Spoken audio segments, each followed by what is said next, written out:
What happens when the House Minority Leader draws a public red line and the president just simply steps around it? Because that's exactly what just happened between Hakeem Jeffries and Donald J. Trump. We are going to fight it legislatively. We are going to fight it in the courts. And we're going to fight it in the streets. And most people completely missed the real power move here. You see, Jeffries, he went on camera and he made it crystal clear. Fire Kristi Noem, or Democrats would move toward impeachment. No ambiguity, no walk back, just a red line in the sand. Kristi Noem is a despicable, corrupt, pathological liar. We've seen her slander not just one, but two American citizens, patriotic Americans who were killed without justification on the streets of Minneapolis in the last few weeks. She's deeply unqualified. She never should have been confirmed to begin with by Senate Republicans, and House Democrats have called for her to be fired immediately. And in the event that she is not terminated, we are prepared to initiate impeachment proceedings against her in the House of Representatives.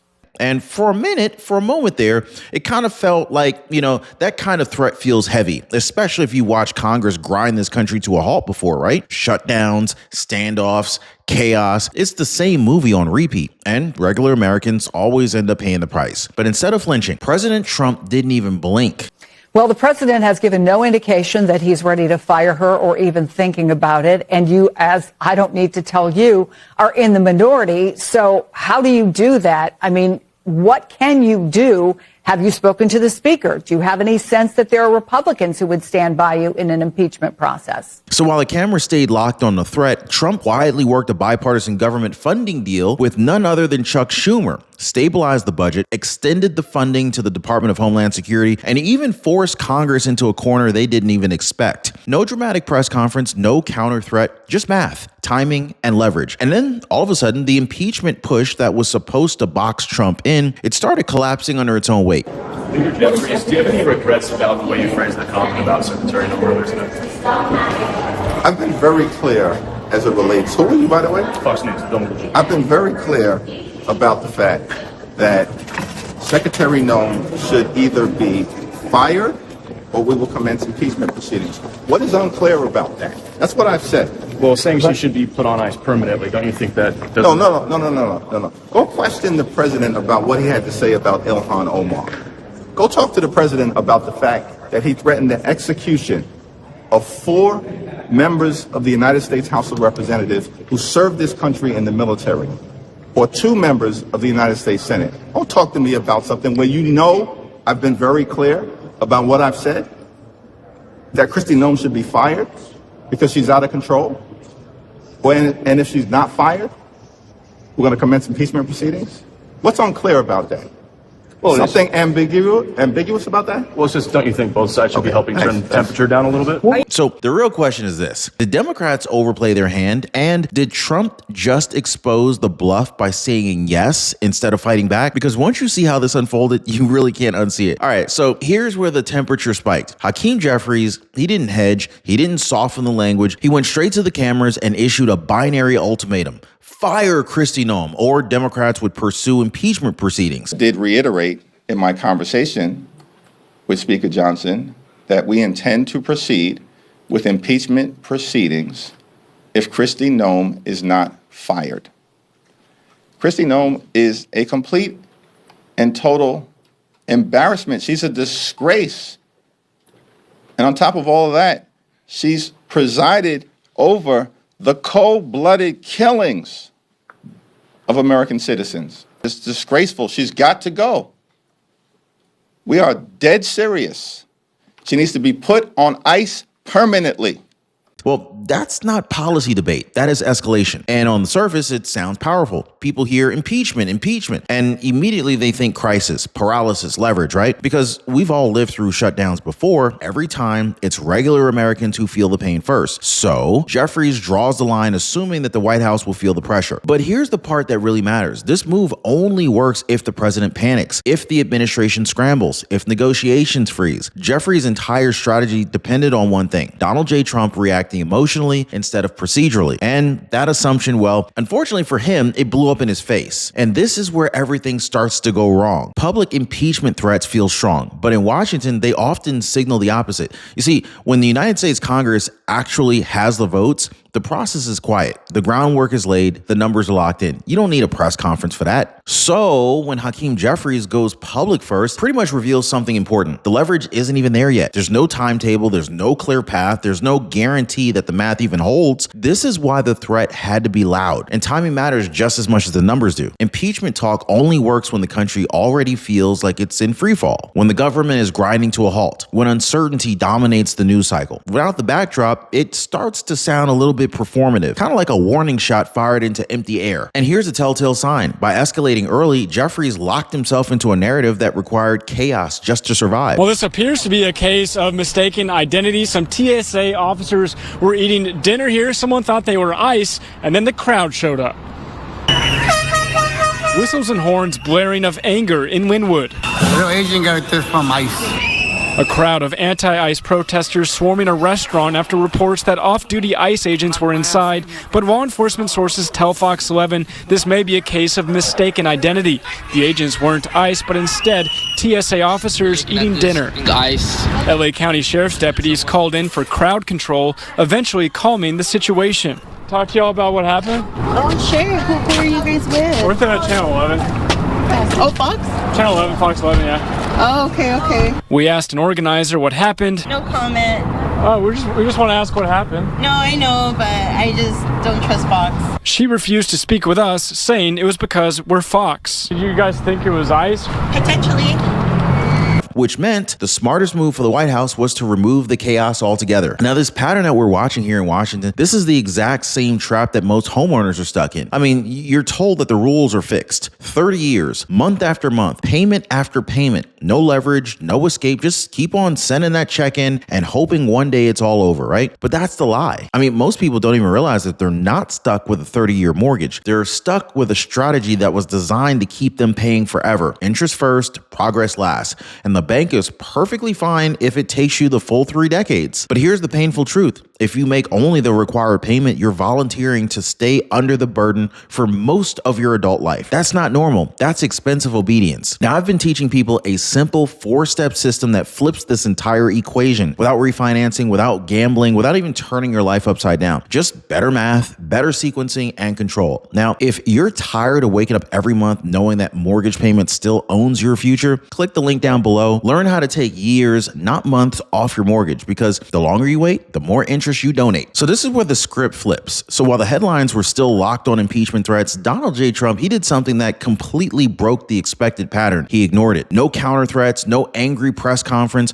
no public feud with Hakeem Jeffries. Instead, Trump treated the threat like background noise. Behind the scenes, conversations kept moving. Staff stayed at the table, negotiators stayed focused, and most importantly, the White House didn't freeze the process the way that Congress usually does when tempers flare. Now, this matters. It matters because escalation only works when both sides play the same emotional game. Hakeem Jeffries, he was betting on reaction. Trump, he chose procedure. And that choice right there, it created a time gap, a dangerous one for the Democrats. This is where the rhetoric stayed hot, but the reality quietly cooled. The longer Trump refused to engage publicly, the more the impeachment push started to float without gravity. And once that happens in Washington, momentum doesn't just slow down, it evaporates. So then came the move that caught Congress flat-footed. So while impeachment chatter dominated cable news, Trump worked toward a bipartisan funding framework with Chuck Schumer. This is a deal that was designed to keep most of the federal government funded through September. No shutdown clock, no crisis. Now that single development changed everything, because once funding is stabilized, the emotional leverage disappears. There's no looming deadline. There's no urgency forcing action. The pressure valve gets released, and suddenly impeachment doesn't sound like a response to a national emergency. It sounds more like a political choice. So the deal also extended funding to the Department of Homeland Security, completely undercutting the very justification Democrats were trying to use for escalation. So the moment that happened, the narrative shifted from Trump is cornered to Congress is now boxed in. And this is when the math started turning against Democrats. So this wasn't random, guys. The focus on the Department of Homeland Security was deliberate because DHS sits at the intersection of border enforcement, internal security, and public fear. This is one of the few agencies where political rhetoric instantly instantly feels existential. This is why Democrats aimed here instead of transportation, education, or energy. DHS creates urgency. DHS creates headlines. DHS creates the impression that something is out of control even when operations continue as normal. Now, here's the miscalculation. Once funding is secured, DHS stops being a pressure weapon and it becomes a bureaucratic constant again. The emergency framing collapses. I mean, you can't argue imminent danger while the agency is fully funded and functioning. So by stabilizing DHS funding inside the broader deal, the White House didn't just protect the agency, it neutralized the emotional argument that was attached to it. And once that happens,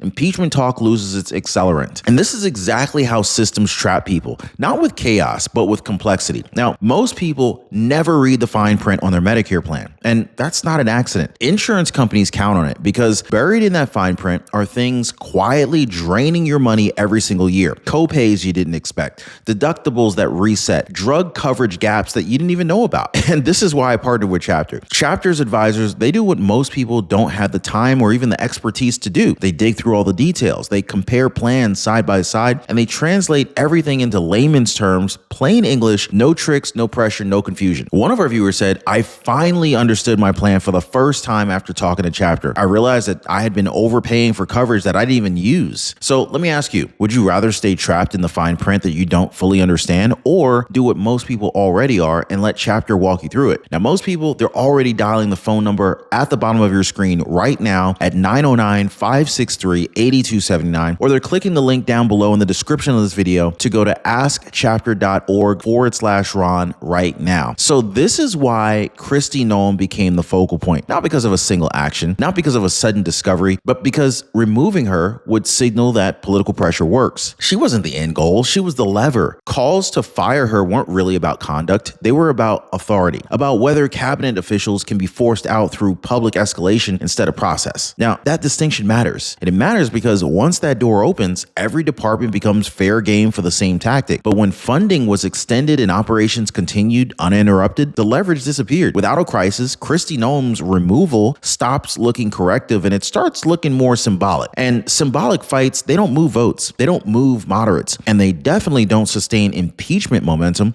Well, the president has given no indication that he's ready to fire her or even thinking about it. And you, as I don't need to tell you, are in the minority. So how do you do that? I mean, what can you do? Have you spoken to the speaker? Do you have any sense that there are Republicans who would stand by you in an impeachment process?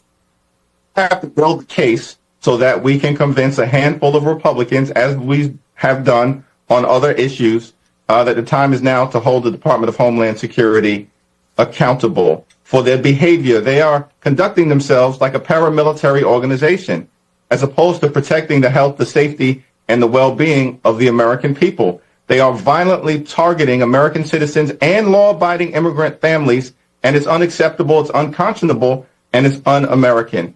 We're prepared to hold hearings, as we've done in other instances, and use every tool available to make sure that Kristi Noem is held accountable. But even more importantly, of course, we support the effort by Leader Chuck Schumer and Senate Democrats to force common sense changes to the Department of Homeland Security so that these law enforcement agencies are behaving like every other law enforcement agency in the country, as opposed to like a paramilitary organization, which is what the American people have seen on the streets of Minneapolis. And so this is why the strategy stalled right there. This is the part most people miss. By offering a bipartisan funding deal, Donald J. Trump, he didn't just stabilize the government. He set a trap that forced Democrats into a lose-lose choice. If they vote yes, the impeachment threat loses its teeth. And you can't argue emergency misconduct while agreeing to fund the very system that you claim is out of control, right? The urgency vanishes. If you vote no, and suddenly you own the shutdown. Not rhetorically, procedurally. After rejecting a deal that keeps the lights on, every consequence lands at Congress's feet, not the White House. So that's the real brilliance behind this move. I mean, this was a clear negotiation win here. President Trump, he didn't even need to defend himself. He didn't need to counterattack. He just created a scenario where every available option weakened the very threat meant to corner him. So once that choice was on the table, impeachment stopped being a weapon and it started looking a lot like a bluff waiting to be called. And so here's where the reality set in, okay? Impeachment isn't driven by volume. It's driven by numbers, votes, committees, timelines. And so once funding was locked in, the math no longer supported escalation. Without a shutdown clock, undecided members had no incentive to rush. Moderates didn't feel any pressure. Swing district lawmakers didn't want to explain why they were pushing impeachment during a period of stability. And so that's when the math flipped. What looked like momentum suddenly required sustained political risk. And that's where these efforts usually stall. The funding deal didn't just buy time, it drained urgency. And in Washington, urgency is oxygen. If you take that away,